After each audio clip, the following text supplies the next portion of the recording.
이런 가운데 문재인 정부 초대 국방부 장관인 송영무 전 국방부 장관 계엄령 검토 문건과 관련해서 허위 서명을 강요한 혐의로 입건됐습니다. 정익준 변호사님, 공수처에서 수사를 시작했다고요? 네, 2017년도에 박근혜 전 대통령 탄핵 국면 때 네. 국방부에서 계엄령 관련된 문건을 작성을 했어요. 그런데 당시에는 이런 문건이 드러나지 않다가 1년 뒤인 2018년도에 이 문건이 오픈이 됐거든요. 그런데 이 문건에 대해서 당연히 장관한테 물어보지 않았겠습니까? 그런데 장관이 계엄령 문건은 법적인 문제가 없다라고 이야기했다라고 언론에 보도가 났었어요. 그다음에 그 기무사 대령이나 이런 사람들도 그런 이야기 들었다는 식으로 이야기를 했고, 하지만 송 장관은 아니다, 나는 그런 말 한 적이 없다라고 하면서 국방부 당시 있었던 간부들에게 내가 그런 말 한 적이 없다라는 사실 확인서에 서명하라고 그렇게 강요했다는 거죠. 그러니까 네. 이런 강요는 직권남용 권리행사죄에 해당할 수 있다라고 공수처에서 판단을 갖다가 했는데,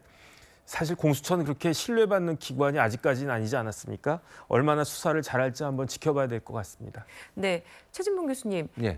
결국엔 문정부가 만든 공수처가 문정부의 고위공직자들을 수사하는 게 아니냐 이런 시각도 있더라고요. 뭐 그렇게 지금 됐죠. 그러니까 이거 이제 수사를 하게 되면 그렇게 되는 거죠. 근데 뭐 네. 공수처는 뭐 지금 정익진 변호사 잠깐 얘기했지만 지금까지 공수처가 했던 여러 가지 사안들을 보면 크게 그렇게 기대를 부응할 수 있을 정도의 역할을 할지는 잘 모르겠어요. 물론 그러니까 예전에 문재인 정부 때도 처음 만들어지고 나서 수사하는 부분이 사실은 많은 부분 실망을 준 부분이 있지 않습니까? 네. 뭐 우리 지금 상황에서 존재감도 거의 보이지 않는 상황이고, 공수처의 많은 뭐 부분들이 수사가 진행되고 있긴 하지만 성과를 내는 부분이 거의 없고, 이러다 보니까 논란이 좀 되고 있는 것 같아요. 그래서 공수처가 정말 제대로 잘 역할을 할 수 있는 방안들을 찾지 않으면 저 역할이나 아니면 존재에 대해서 상당히 큰 어떤 비판적 여론이 생기지 않을까 하는 우려가 있습니다.